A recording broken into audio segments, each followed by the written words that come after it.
तो चलिए आज का पहला सवाल आपके सामने है और आपका समय शुरू होता है अब। तो देखो सभी, ये क्वेश्चन कल की वीडियो में रह गया था, बट आज अपन इसे कवर कर लेंगे।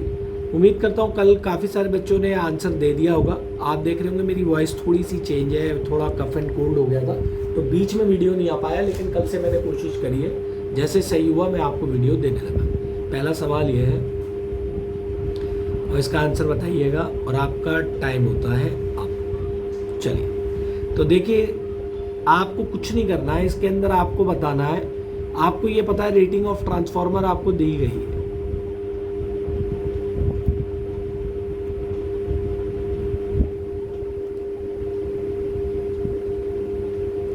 विच इज इक्वल टू 1000 kVA, है ना। और फ्रैक्शनल रेटेड वैल्यू है आपकी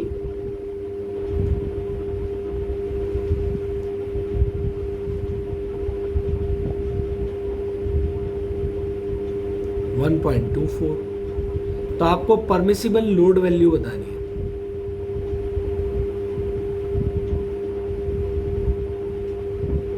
ये कितना हो जाएगा आपका rating into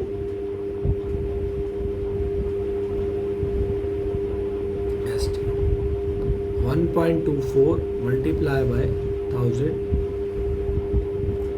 it equals to 240 kVA। तो यही आपका आंसर है। तो आंसर हो गया option number A is the right answer. ठीक है, तो चलते हैं अगले सवाल की तरफ और टाइम शुरू होता है आपका। The core of a transformer is laminated sheet to reduce. बहुत इंपॉर्टेंट सवाल है, आपको किसी न किसी एग्जाम में ये मिल जाएगा। बताइए क्या है इसका आंसर।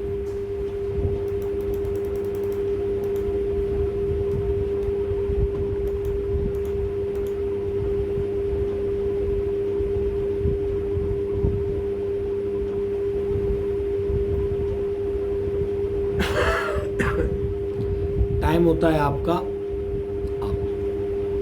तो as we already know that कि भाई आपका जो एडी करंट लॉस होता है, ठीक है, योर एडी करंट लॉस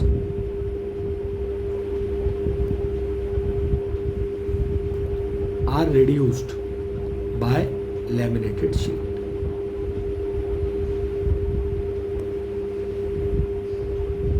और ऐसा क्यों है, इसके पीछे का कारण है आपको पता है फॉर्मूला एडी करंट का, P बराबर के E B F square T square. तो यहाँ पर डायरेक्टली प्रोपोर्शनल थिकनेस के स्क्वायर। ठीक है, तो एज वी नो दैट अगर थिकनेस बढ़ेगा तो एडी करंट भी बढ़ेगा, और अगर आपका थिकनेस गिरेगा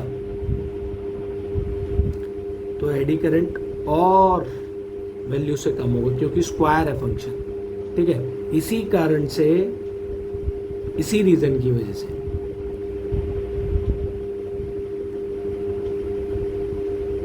ट्रांसफॉर्मर कोर आपकी चॉप्ड, मतलब पत्तियां, या मतलब आपका बिल्कुल बारीक थिन शीट में इनटू स्लाइस लैमिनेशन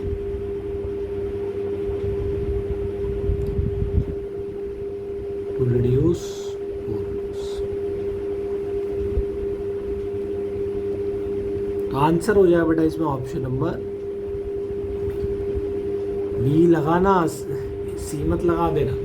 ठीक है, यही है इसका आंसर। चलिए आगे बढ़ते हैं नेक्स्ट क्वेश्चन की तरफ। टाइम शुरू होता है बेटा आपका। In transformer the core loss is 1000 watt and 40 hertz, 72 watt at 30 hertz, then eddy current and hysteresis loss आपको बताएं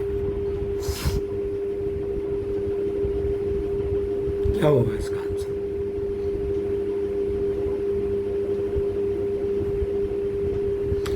इसमें आपको देखो समय लग सकता है, मैं समझ रहा हूं, इसमें आपको टाइम लग जाएगा इस क्वेश्चन को करने में।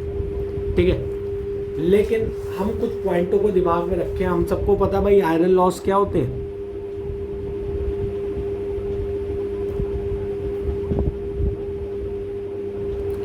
It is the function of AF plus F square. तो यहाँ पर कह रहा है आपसे 100 वॉट है जब आपका क्या है frequency 40 hertz.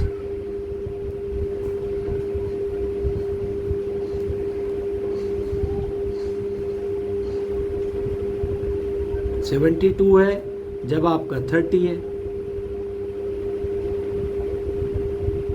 As we already know that, देखो फ्रीक्वेंसी घटा तो लॉसेस भी घटा, है कि नहीं।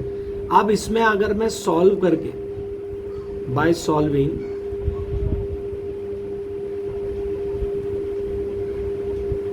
अब फर्स्ट एंड सेकंड इक्वेशन, इसे पहला बोल देते हैं, इसे सेकंड इक्वेशन बोल देते हैं।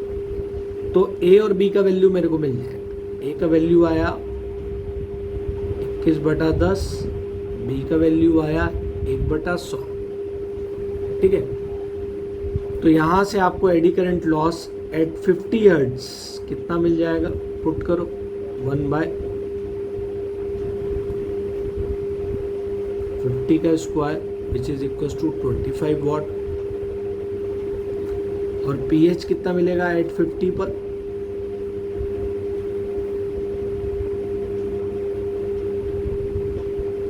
(21/10 multiply by 50 which is equals to 105। Option number is the right answer. तो ऐसा क्वेश्चन अगर एग्जाम में आ जाए तो उम्मीद करें इसे थोड़ा बाद में अटेम्प्ट करें। ठीक है, अपना समय सारा कंज्यूम इसी पे ना कर दें। Got it. चलिए नेक्स्ट क्वेश्चन की तरफ बढ़ेंगे। रेटिंग ऑफ ए ट्रांसफार्मर में be expressed in kVAr, kVA, kWA, horse power.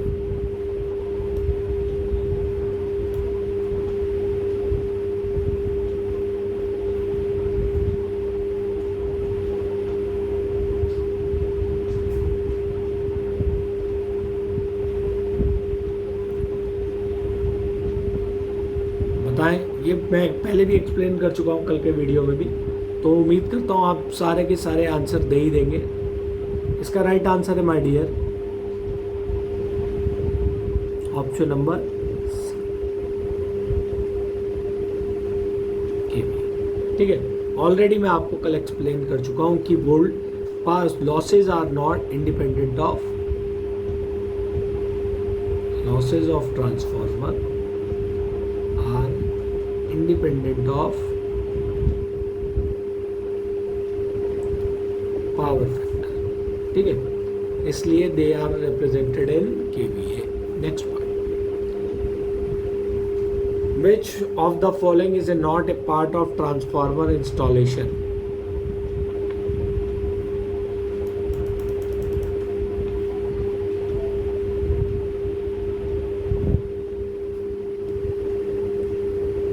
बहुत आसान है।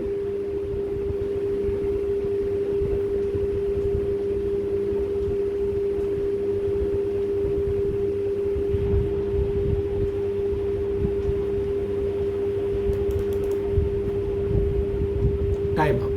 ठीक है, so conservator, Buchholz relay, breather, but exciter is not a part. ठीक है, तो ऑप्शन नंबर डी जो है वो ट्रांसफॉर्मर का पार्ट नहीं। ठीक है, तो as we already know that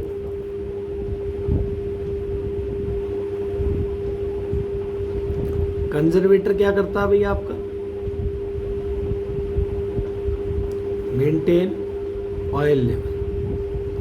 in transformer पहला काम तो इसका यही हो गया, है कि नहीं, maintain oil level in transformer को। और जब समर्स होंगी what will happen, temperature increase, so oil का वॉल्यूम क्या होगा, ऑल्सो गेट इंक्रीज्ड, बढ़ेगा, तो provide extra space for oil.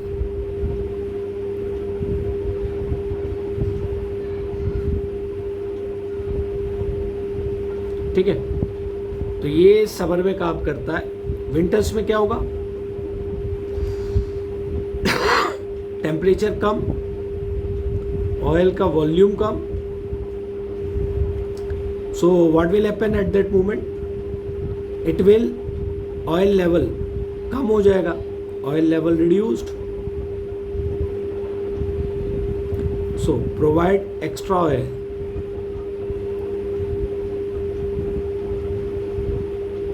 In transformer. Buckles relay protection from all internal fault.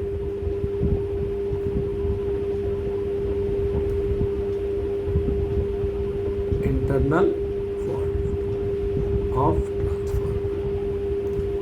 Breather क्या करता है? Absorb moisture from air. ठीक है, ये सारे पॉइंट्स आपको पता चल गए. एक्साइटर जो है इट विल इसका वर्क कहाँ पर होता है? इन जनरेटर्स और अल्टरनेटर.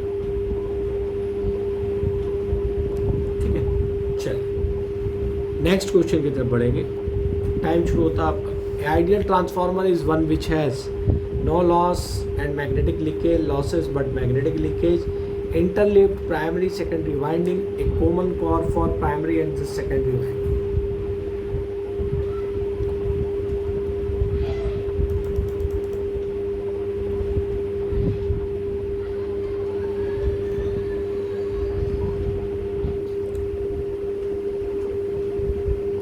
बताओ. उम्मीद करता हूँ बहुत आसान है, सभी ने इसका आंसर तुरंत दे दिया होगा, है कि नहीं? है. देखो चलिए, time up. Option number A is the right answer. No losses and magnetic leakage. तो भाई क्या होता है ideal transformer? No copper loss, no iron loss, no flux leakage,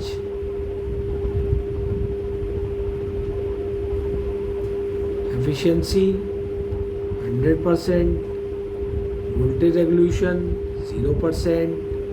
ठीक है, तो ये सारे के सारे जो पॉइंट्स हैं these all are for ideal transformer.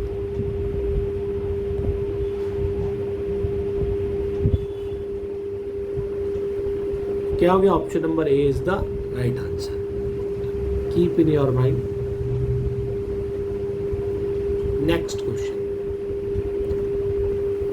Effect on hysteresis loss if the transformer in an iron core is replaced by air core.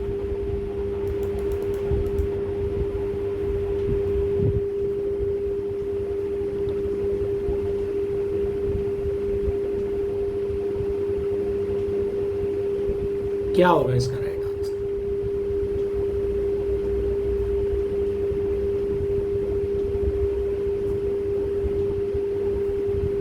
Time up. बहुत बढ़िया. तो देखो बेटा, यहां पर क्या है आपका, हम सबको पता है अगर आप एक कोर से हिस्टेरेसिस लॉस बनाते हैं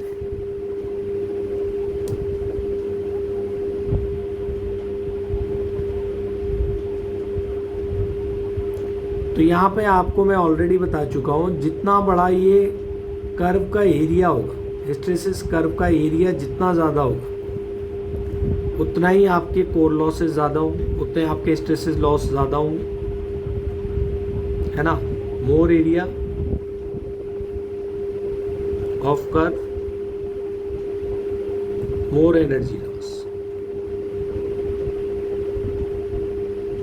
बट जब आप किसी कोर को किससे बना रहे हैं, मटेरियल से,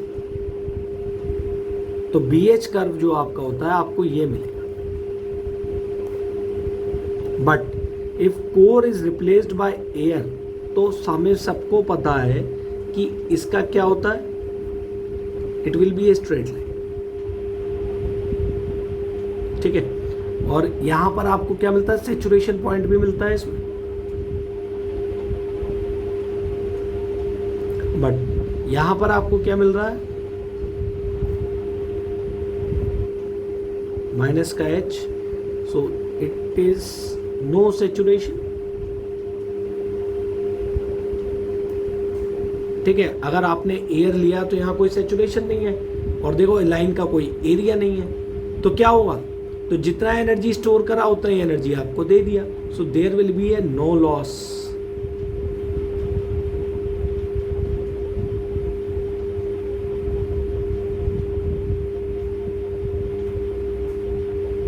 ठीक है, तो it will reduce to zero. बहुत अच्छा क्वेश्चन था, keep in your mind.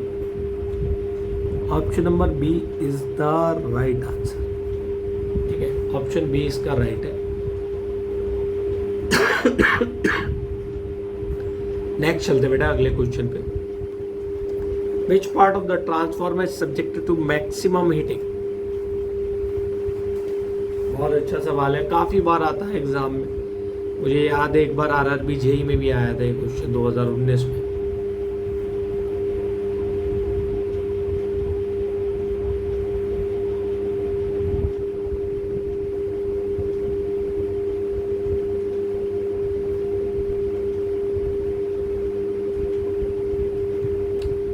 Time up. So as we already know that, देखो भाई सबसे ज्यादा जो करंट होता है, करंट कौन लेकर चलता है सबसे ज्यादा, भाई वाइंडिंग्स के अंदर। तो जहां पर भी करंट होगा तो there will be a losses I square R, या कॉपर लॉस जिसे कहते हैं। जितना ज्यादा करंट होगा व्हाट विल हैपन, उतना ही ज्यादा ये स्क्वायर फंक्शन है, उतना ही ज्यादा आपका कॉपर लॉस होगा। लॉसेस किस टर्म में बाहर आते हैं, हीट की फॉर्म में बाहर आते हैं। और या ये जो एनर्जी है, एनर्जी लॉस कौन सी फॉर्म में होता है, हीट की। Winding is the right answer. ठीक है, और इसका कारण भी है यार, क्योंकि copper is a highly conductive material, so the high amount of there will be a conductive, ज़्यादा रेजिस्टिविटी कम होगी तो करंट ज़्यादा होगा। Next, in core type transformer the winding that is place adjacent to core is.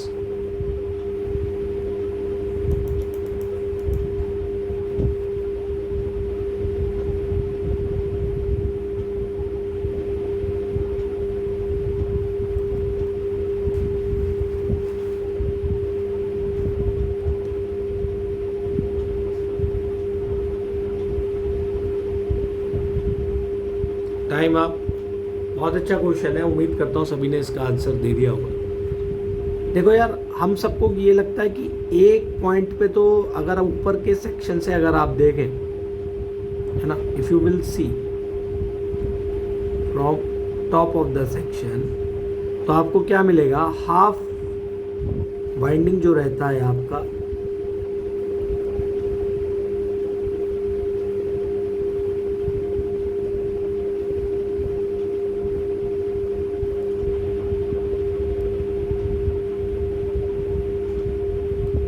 है ना, तो ये हाफ पे तो आपका होता है, बाहर की तरफ होता है एच वी, हाफ होता है यहाँ एल वी। ऐसे ही दूसरे वाले पार्ट पे रहता है ना, यहाँ पे आधी एल वी वाइंडिंग होती है, आधी एच वी वाइंडिंग होती है, और सेम ऐसे ही इसके लिए है।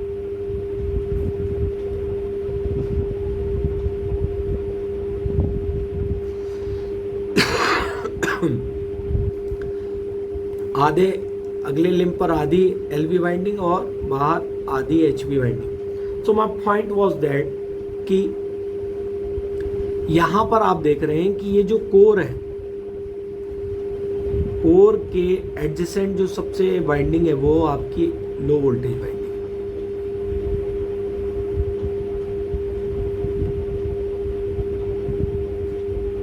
ठीक है, इसे करने का रीजन क्या है, as we know that insulation cost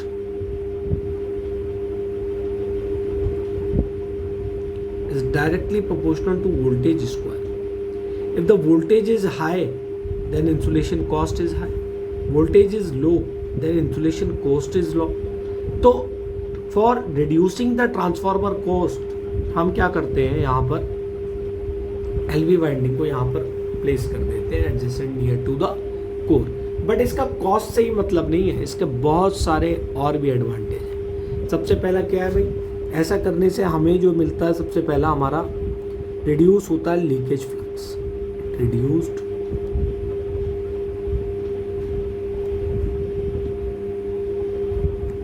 ठीक है। दूसरा क्या है भाई, वही requirement of insulation will reduce,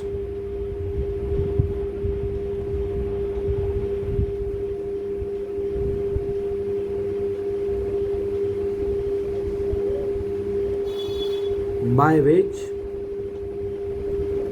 cost of the transformer reduced। तीसरा क्या है, कोर लॉस रिड्यूस्ड, ठीक है। चौथा क्या है, पावर ट्रांसफर कैपेबिलिटी इंक्रीज्ड।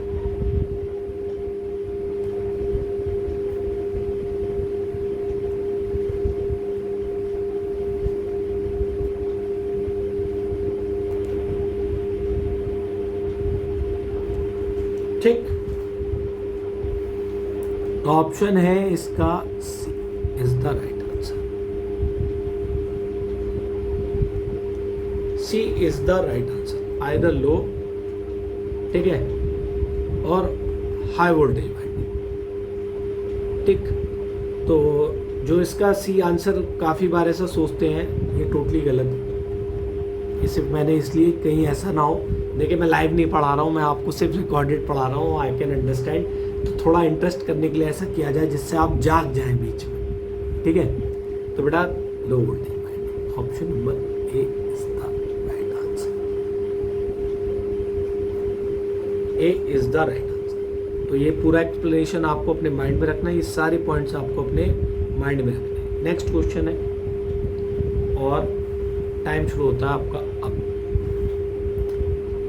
क्या चीज चेंज नहीं होती transformer?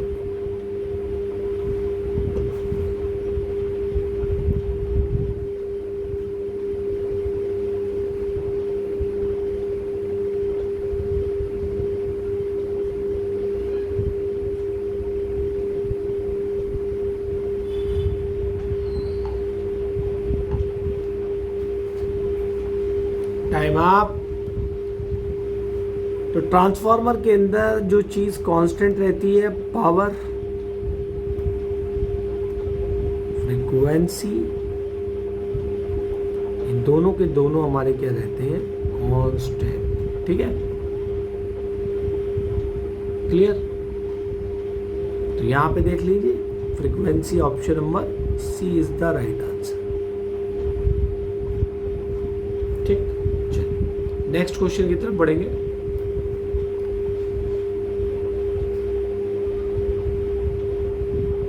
A full load copper loss of a transformer is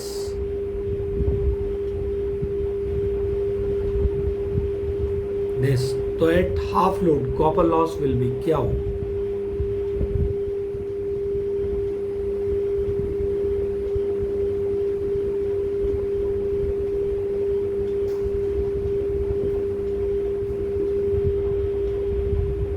time आप, है ना। तो देखो इस क्वेश्चन को मैं कल भी करा चुका हूँ, काफ़ी इंपॉर्टेंट क्वेश्चन है, काफ़ी बार एग्जाम में आपको मिलते रहेंगे। PCU आपको I स्क्वायर बाय R, बेटा कितना दिया गया है सर? 1600 वाट, है ना। अब आपसे कह रहा है half of the load, I equals to I by 2, तो PCU equals to I by 2 का square by R, I square R by 4, which is equals to 1600 divided by 4, which is equals to 400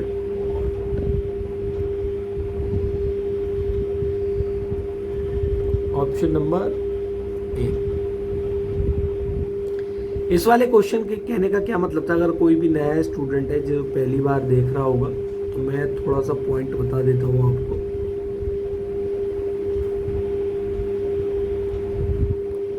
अगर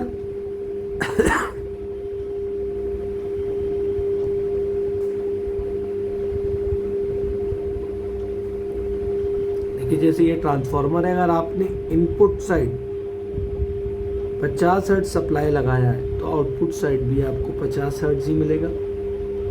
मान लीजिए आपका power x है input side, तो आपको output side भी पावर एक्स ही मिलेगा।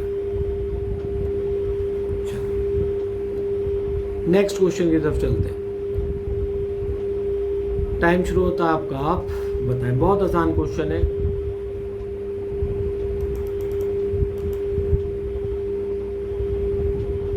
Transformer having 1000 primary turn connected to a this secondary turn आपको निकालना है। बच्चों वाला सवाल है।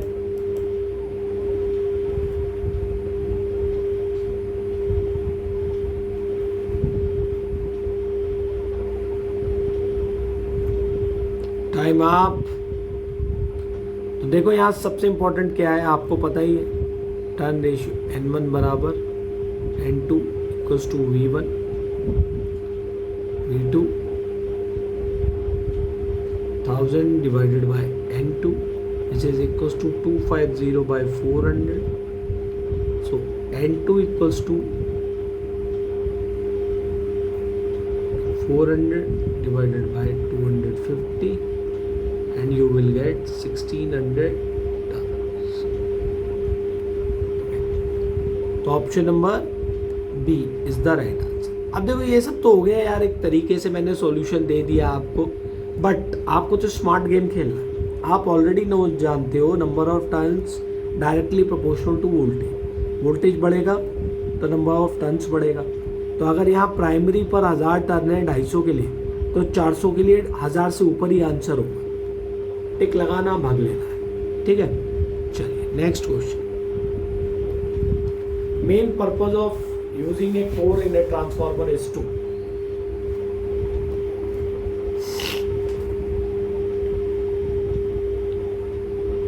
क्या पर्पज होता है कोर का?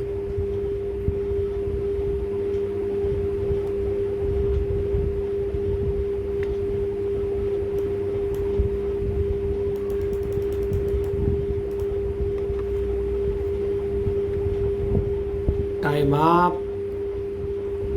चलिए, तो the main purpose of using a core in transformer is to. देखो सबसे इंपॉर्टेंट बात जो है यहां पर,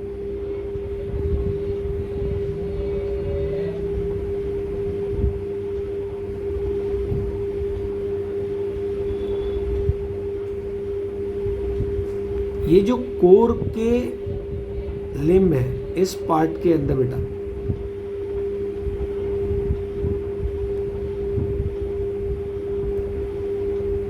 ये जो फ्लक्स है, ये फ्लक्स जो फ्लो हो रहा है, इस पाथ में रिलेक्टेंस को रिड्यूस कर कम से कम होना चाहिए। मतलब ये है प्राइमरी का फ्लक्स सेकेंडरी के फ्लक्स से मैक्सिमम लिंक होना चाहिए, ठीक है, ठीक है, so that your reluctance of the path will reduce. Core का प्राइमरी पर्पज ही यही है, decrease reluctance in magnetic circuit. इसलिए इसी कोर को बेटा फेरोमैग्नेटिक मटेरियल से बनाते हैं।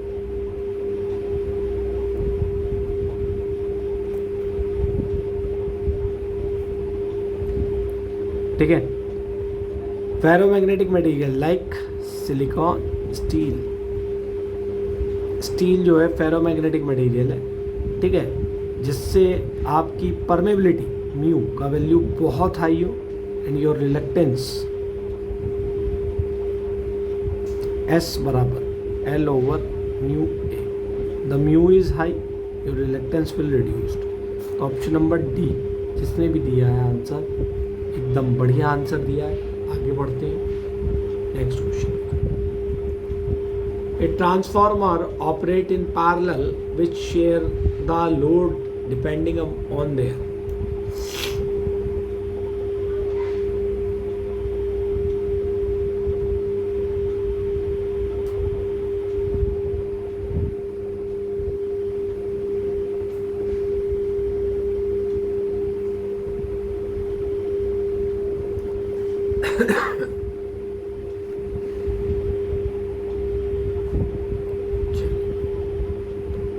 ठीक है, two transformer operate in parallel, तो इसका राइट आंसर है बेटा। देखो बहुत बार क्या सोचते हैं लोग कि अगर कोई 250 केवीए का ट्रांसफार्मर है, ठीक है, और कोई 100 केवीए का ट्रांसफार्मर है,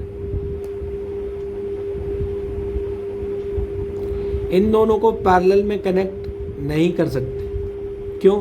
क्योंकि ये भी 250 के बराबर ही होना चाहिए था, या ये 100 के बराबर होना चाहिए था। ऐसा नहीं है, ये दोनों पैरेलल में कनेक्ट हो सकते हैं if there per unit impedances से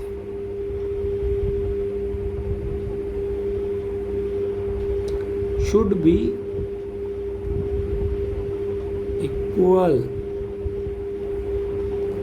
ठीक है, option number B is the right answer, A and B. Clear? That is the point यहां पर सबसे इंपॉर्टेंट है। ठीक है, और नेसेसरी कंडीशन क्या है भाई? Polarity of the winding must be same.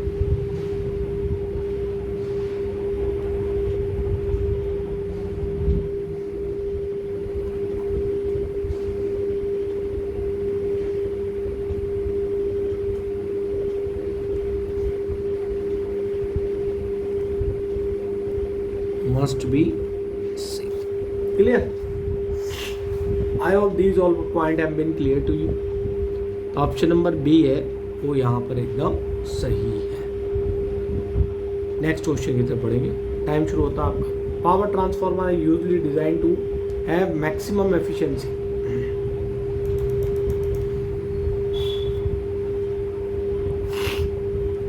मैंने कल भी बताया था आपको।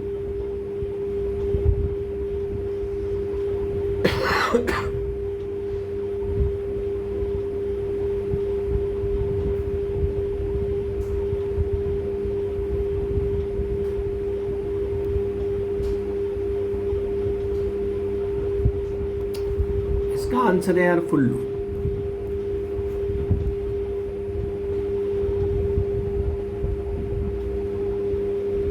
ठीक है, at full loop. Option number C is the right answer for power transformer maximum efficiency at, और distribution transformer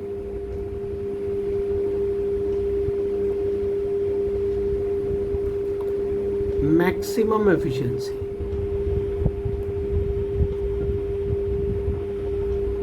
eight 50 to 75% of.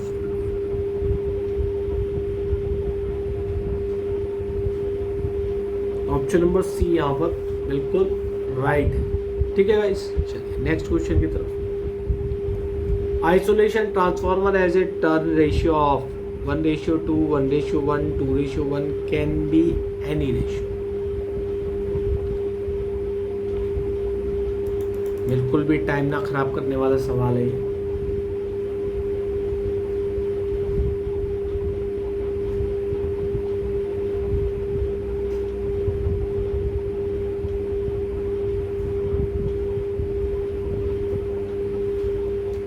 Time होता है आपका।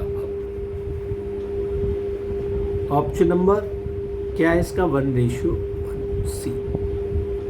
ठीक है, अरे दिल बन गया, चलो ये भी सही है। Option number C is the right answer. Next question की तरफ बढ़ेंगे। The winding used in 3-phase shell type transformer is circular, sandwich, cylindrical, rectangular.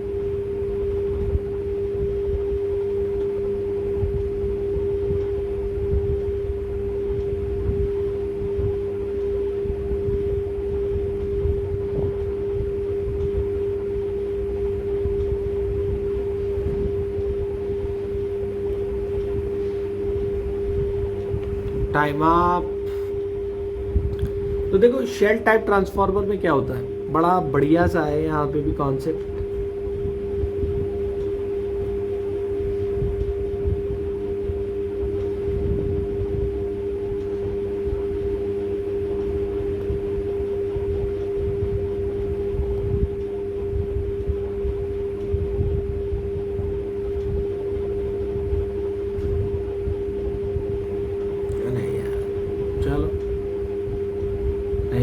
रहा है तो क्या कर सकते हैं भाई।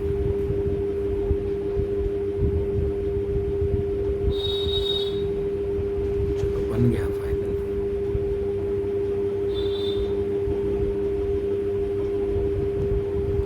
तो बेटा इसमें है क्या कि your windings are being surrounded by core, सबसे पहली बात।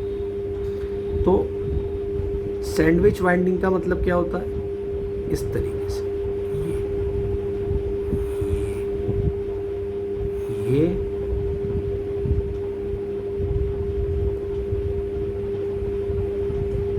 HV LV, ठीक है, HV LV HV LV ऐसे करके होता है, ठीक है। तो इसे कहते हैं सैंडविच वाइंडिंग।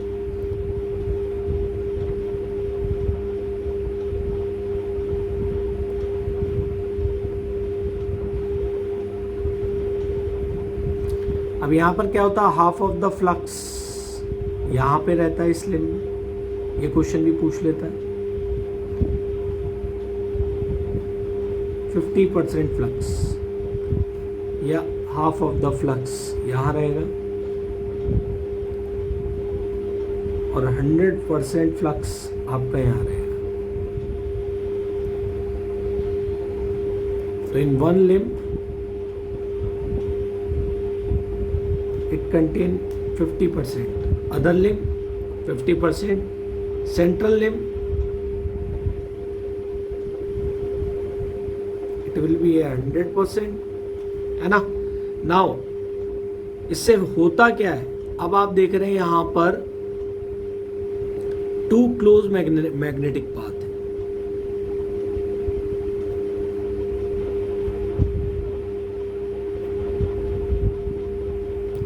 तो इससे क्या होगा, आपका leakage of flux will reduce, leakage flux reduced.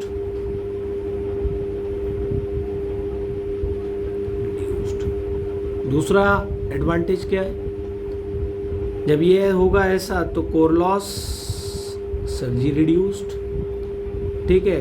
उससे क्या होगा, एफिशिएंसी आपकी इंक्रीज होगी, ठीक है। तो उसका आंसर है ऑप्शन नंबर सी, ठीक है। तो option number C is right for shell type transformer, ठीक है। और इसमें क्या होता है, याद रखें, शेल टाइप में core surround the winding.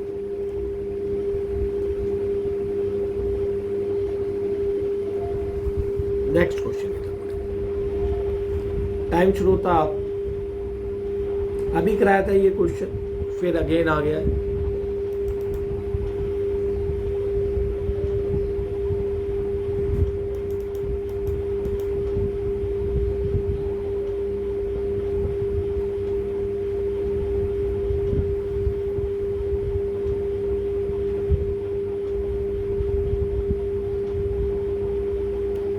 Time आप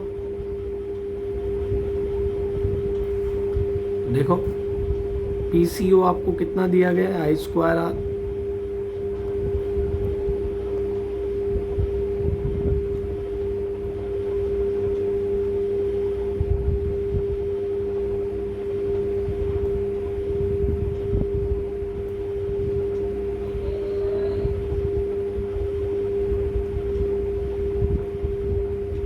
वाट। Option number D is the right answer.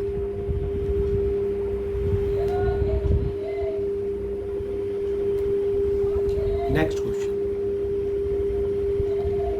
which of the following is the most likely source of harmonics in transformer?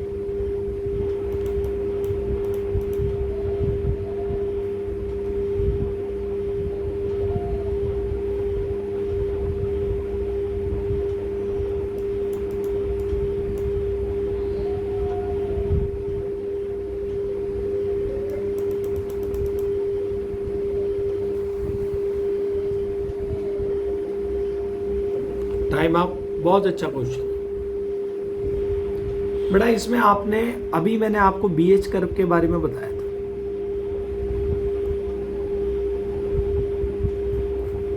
होता क्या है कि ये जो सैचुरेशन पॉइंट है this saturation point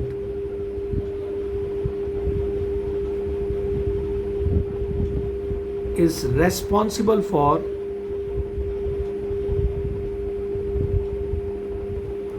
harmonics in transform.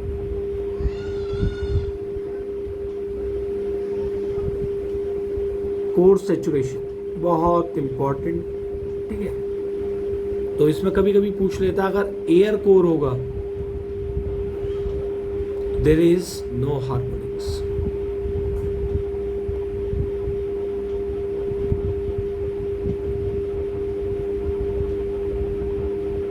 ठीक है, option number D is the right answer. Next question, two winding transformer are, बहुत आसान है, कंडक्टिवली, इंडक्टिवली, नॉटलिंग, इलेक्ट्रोस्टैटिकली, क्या है इसका राइट आंसर बताएं।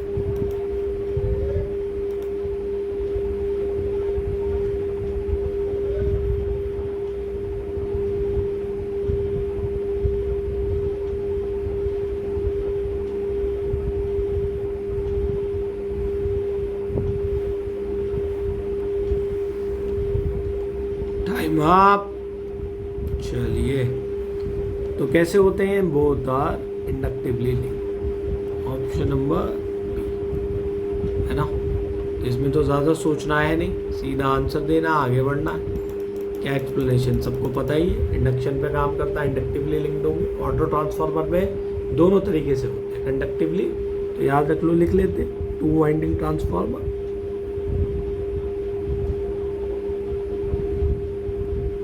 इंडक्टिवली लिंक्ड,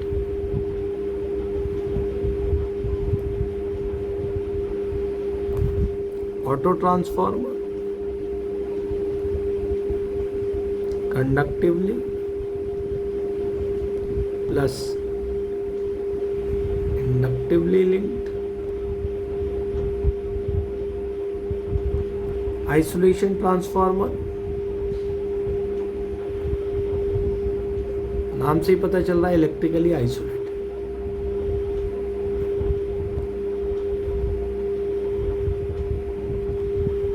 नेक्स्ट क्वेश्चन की तरफ बढ़ते हैं, टाइम शुरू होता है आपका। The frequency of impressed voltage of a transformer is increased keeping its magnitude constant, its core loss will be increase, decrease, no changes and depend upon the design of the transformer.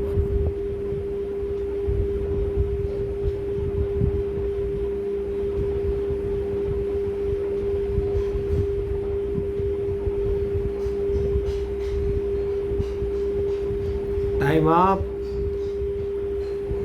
अभी मैंने आपको बताया था, सबसे important है, देखो आप तीनों चीजें लिखो, एक एक कॉन्सेप्ट को बड़े अच्छे से करेंगे। पीई एक डायरेक्टली को, B M square F square, stress loss के एच बी एम 1.6 एफ। तो वो कह रहा है अगर आप इसे v बाय एफ को कांस्टेंट रखें, then what will happen, then put कर दो यहाँ वैल्यू, तो pH मेरे को क्या मिलेगा, यहाँ पर pH मिलेगा मेरे को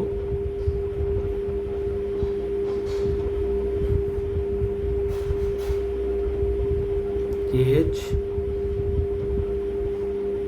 v ओवर 1.6, F आएगा माइनस का 0.6 और ये है 1, तो दोनों मिलके मुझे क्या मिलेंगे,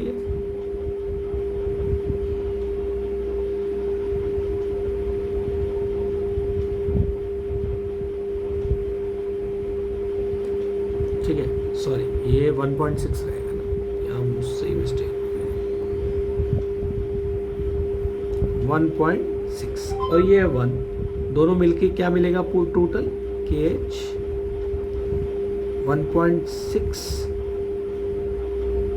F ओवर माइनस 0.6, और इसे ऐसे भी लिख सकते हैं हम, KH बराबर 1.6 बाय F ओवर 0.6, ठीक है।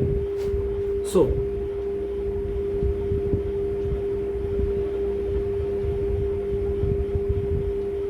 अब बताएं अब क्या होगा अगर आप इसे बढ़ाएंगे। If you will increased frequency it will get decreased. ये कॉन्सेप्चुअल सवाल था, बहुत अच्छा सवाल था। ये आपको आना और पता होना दोनों बहुत ज़रूरी है। और वहीं पर अगर इसकी बात करें तो it will be equals to V square, not depend upon frequency.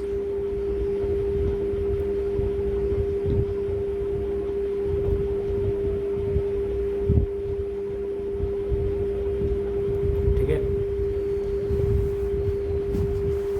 तो ये तो कांस्टेंट रहेंगे, दीज आर कांस्टेंट। ठीक है, तो दोनों चीजें मैंने आपको लिखवा दी। तो ओवरऑल आपका जो अब कोर लॉस है वो किससे मिलकर बना है? PH plus PE. ये तो आपका क्या हो गया? कांस्टेंट।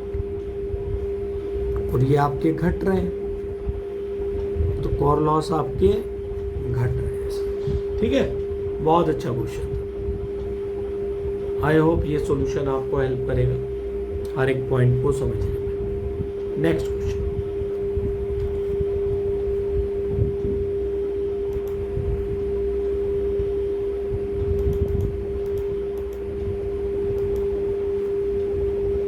लाइन करंट निकालना है आपको, बहुत आसान है।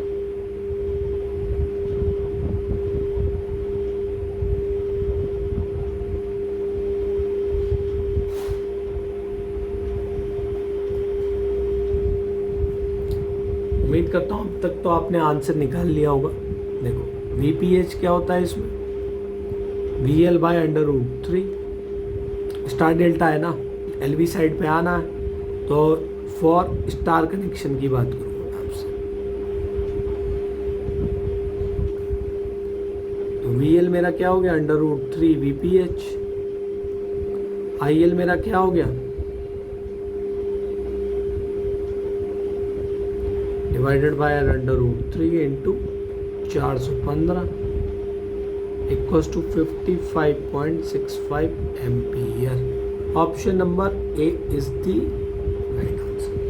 ठीक है, नेक्स्ट क्वेश्चन। टाइम शुरू होता है आपका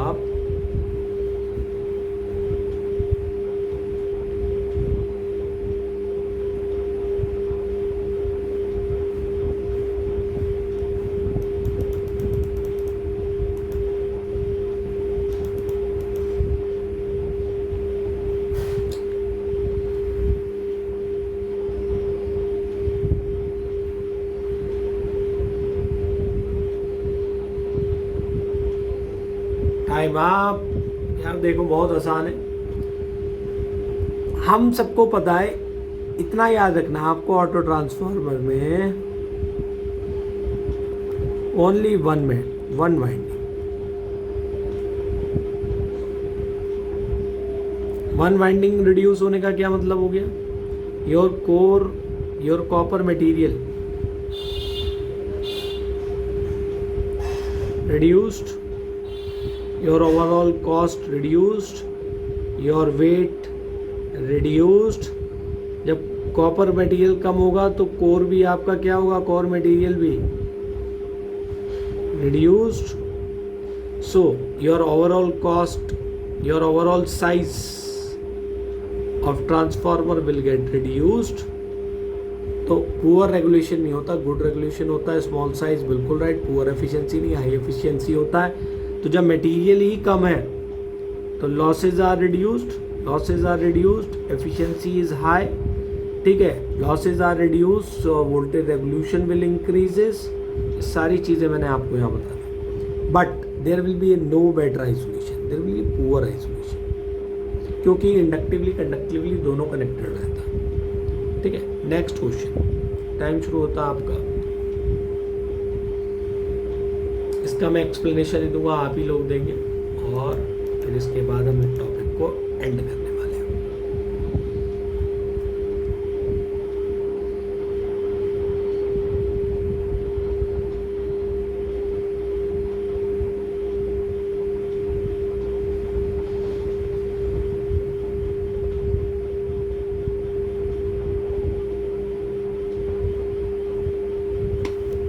टाइम अप।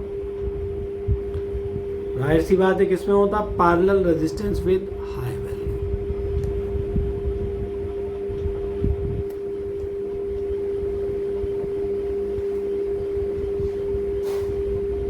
ठीक है, चलिए